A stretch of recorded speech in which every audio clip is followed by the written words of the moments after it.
Hi there, ये MGT 503 principles of management की short lecture series का लेसन नंबर 31 है, जिसके अंदर आपको मेन पॉइंट्स करवाए जाएंगे और ये स्लाइड भी आपसे शेयर की जाएगी। तो इसके अंदर basic building block 6 basic building block continue है, जो पिछले लेसन से शुरू हुआ है टॉपिक। और अगर आपने पिछला लेसन नहीं देखा है तो आप उसको ज़रूर देखें, तो ताकि आपको कन्फ्यूजन ना हो। सो डिपार्टमेंटलाइजेशन चल रहा था। डिपार्टमेंटलाइजेशन में अब है जोग्राफिक डिपार्टमेंटलाइजेशन। सो इसके अंदर क्या होता है कि डिफरेंट डिपार्टमेंट सर्व करते हैं डिफरेंट लोकेशंस को, और यहाँ पे भी यही दिखाया जा रहा है। ABC इंटरप्राइज है और उसके डिफरेंट डिपार्टमेंट्स हैं जोग्राफिक बेसिक के ऊपर, और यहाँ पर भी यही दिखाया जा रहा है।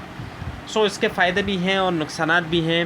फ़ायदा ये होता है कि कई सारी मार्केट्स होती हैं और डिफरेंट मार्केट नीड होती हैं। सो आसान होता है फोकस करना आपकी जो प्रोडक्ट और सर्विस है उस एरिया के अंदर, और आप फोकस करते हैं मार्केट के ऊपर, और जो रिसोर्सेस यूनिक रिसोर्सेस होते हैं वो क्लोजली लोकेट होते हैं कस्टमर तक। और नुकसान ये है कि डुप्लीकेशन होती है रिसोर्सेज की, और कोऑर्डिनेट करना अक्रॉस द डिपार्टमेंट डिफ़िकल्ट होता है। इसके बाद फिर मैट्रिक्स डिपार्टमेंटलाइजेशन, एक ऐसा डिपार्टमेंट, एक ऐसा स्ट्रक्चर कंपनी का जहाँ पर रिपोर्ट किया जाता है मल्टीपल बॉस को रिपोर्ट किया जाता है। और आप देख सकते हैं कि ये डिपार्टमेंट ऐसा है जहाँ पे एक तरफ वर्टिकल भी है ये, और एक तरफ हॉरिजॉन्टल भी यहाँ पे दिखाई दे रहा है। सो इसके भी फ़ायदे हैं और नुकसान भी है। फ़ायदा ये कि एफिशिएंसी के साथ मैनेज किया जाता है जो बड़े और मुश्किल टास्क होते हैं उनको, और इफ़ेक्टिवली कैरी किया जाता है जो बड़े और मुश्किल टास्क होते हैं। सो एफिशिएंसी भी और एक तरफ इफ़ेक्टिवनेस, दोनों चीज़ें। और इसके अलावा इसका नुकसान भी होता है कि इसके अंदर हाई लेवल का कोऑर्डिनेशन रिक्वायर होता है, ज़रूरी होता है, और कॉन्फ्लिक्ट जो होता है बॉसेस के दरमियान, वहाँ पर ज़रूरी होता है कि high level of management skill की ज़रूरत पड़ती है। उसके बाद है फिर इस्टेब्लिशिंग रिपोर्ट रिलेशनशिप। सो कौन किसको रिपोर्ट करेगा या कौन किसको रिपोर्ट कर रहा है, लोग कैसे रिस्पॉन्ड करेंगे एक दूसरे को। सो कोई ऑर्गेनाइजेशन के अंदर एक जो है वो बॉटम पे है, और कोई शख्स मिडिल में है, और कोई जो है वो टॉप के ऊपर है। उसके बाद अभी chain of command. So chain of command है और आपको लेडर दिखाया जा रहा है। सो चेन ऑफ कमांड जो है वो वर्टिकल लाइन होती है अथॉरिटी की, और एक ऐसा ऑर्गेनाइजेशनल सिस्टम है जहाँ पे इंस्ट्रक्शन जो है वो पास होती है एक पर्सन से दूसरे पर्सन तक। और बॉटम के जो लोग होते हैं वो रिपोर्ट करते हैं मिडिल वालों को, और मिडिल के जो होते हैं वो रिपोर्ट करते हैं टॉप वालों को। और आपके सामने X, Y और Z दिखाया जा रहा है, जहाँ पर X जो है वो टॉप मैनेजर है, Y जो है मिडिल है, और Z जो है वो लोअर मैनेजर है। और X और Y के दरमियान कुछ हिस्सा ओवरलैप कर रहा है, Y और Z के दरमियान भी कुछ हिस्सा ओवरलैप कर रहा है। उसके बाद फिर यूनिटी ऑफ कमांड। अब यूनिटी की बात की जा रही है, तो इसका मतलब है कि हर एम्प्लॉय रिस्पॉन्ड करेगा एक ही सुपरवाइज़र को, एक ही बॉस को। सिर्फ एक ही बॉस होगा जिसको वो रिपोर्ट करेगा, एक से ज़्यादा बॉस नहीं होंगे, सिर्फ एक को ही। उसके बाद फिर स्पैन ऑफ मैनेजमेंट या फिर स्पैन ऑफ कंट्रोल। इसका मतलब ये कि नंबर ऑफ़ एम्प्लॉईज़ जो डायरेक्टली रिपोर्ट कर रहे हैं एक मैनेजर को या सुपरवाइज़र को। और स्पैन ऑफ कंट्रोल जो है वो नैरो और वाइड भी हो सकता है। नैरो होगा तो स्मॉल नंबर ऑफ़ एम्प्लॉई होंगे जिनको सुपरवाइज़ करेगा सुपरवाइज़र या मैनेजर, और वाइड होगा अगर स्पैन ऑफ कंट्रोल तो फिर लार्ज नंबर ऑफ़ सबऑर्डिनेट होंगे जिनको सुपरवाइज़ करेगा सुपरवाइज़र। सो ऑपरेटिव स्पैन के अंदर अप टू 30 सबऑर्डिनेट होंगे, और एग्जीक्यूटिव स्पैन में 3 to 9 सबऑर्डिनेट।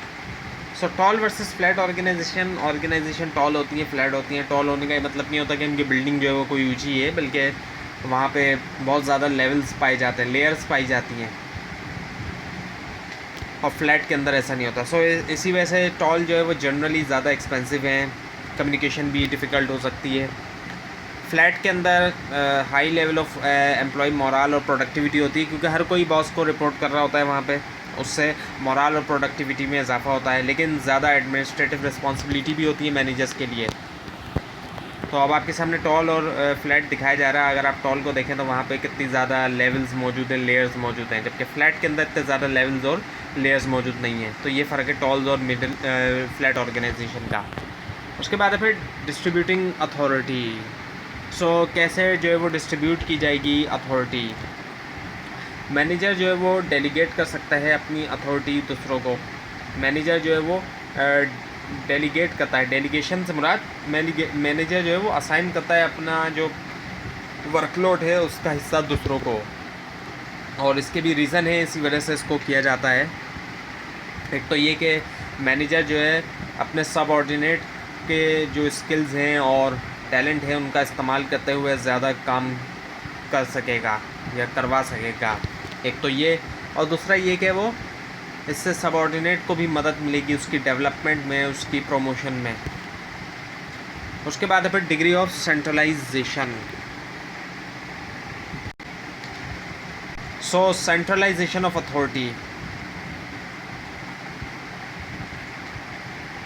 सेंट्रलाइजेशन जब होती है तो इसके अंदर क्या होता है कि ज़्यादातर डिसीशन या तमाम डिसीशन और जो ऑर्डर होते हैं वो सेंट्रलाइज सोर्स से आते हैं,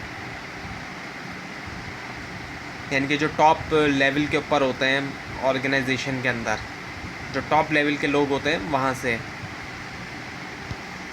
और जो डिसेंट्रलाइजेशन होती है वहाँ पे टॉप मैनेजमेंट डेलीगेट करती है डिसीजन मेकिंग रिस्पॉन्सिबिलिटी को लोअर और मिडिल लेवल के जो सबऑर्डिनेट होते हैं।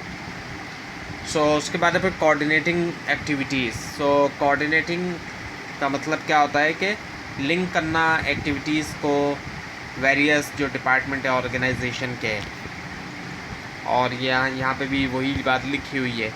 और उसके बाद फिर differentiating between line and staff position. Line और स्टाफ पोजीशन के दरमियान फ़र्क होता है। लाइन से मुराद वो जो डायरेक्टली इन्वॉल्व होते हैं प्रॉफिट के अंदर, ये रिस्पॉन्सिबल होते हैं प्रॉफिट के लिए, और स्टाफ वो होते हैं जो सपोर्ट जो प्रोवाइड करते हैं सपोर्टिंग सर्विसेज। और उसके बाद आता है फिर स्टाफ अथॉरिटी, यानी कि provision of advice and other services to line manager, यानी कि लाइन मैनेजर को एडवाइस और दूसरी जो सर्विसेज हैं वो फराहम करना। सो ये एक ऐसी एक्टिविटी है जो सपोर्ट करती है प्रॉफिट जनरेशन को। तो ये हुआ लेसन नंबर 31 यहाँ पर कंप्लीट। आपको अगर इस बारे में कोई कन्फ्यूजन है या इसमें कोई मिस्टेक दिखाई दे उसके लिए आप नीचे कमेंट कीजिए, और इस पूरी सीरीज़ को देखने के लिए इस चैनल को सब्सक्राइब कीजिए, बेल आइकन के ऊपर क्लिक कीजिए। Thanks for watching this video.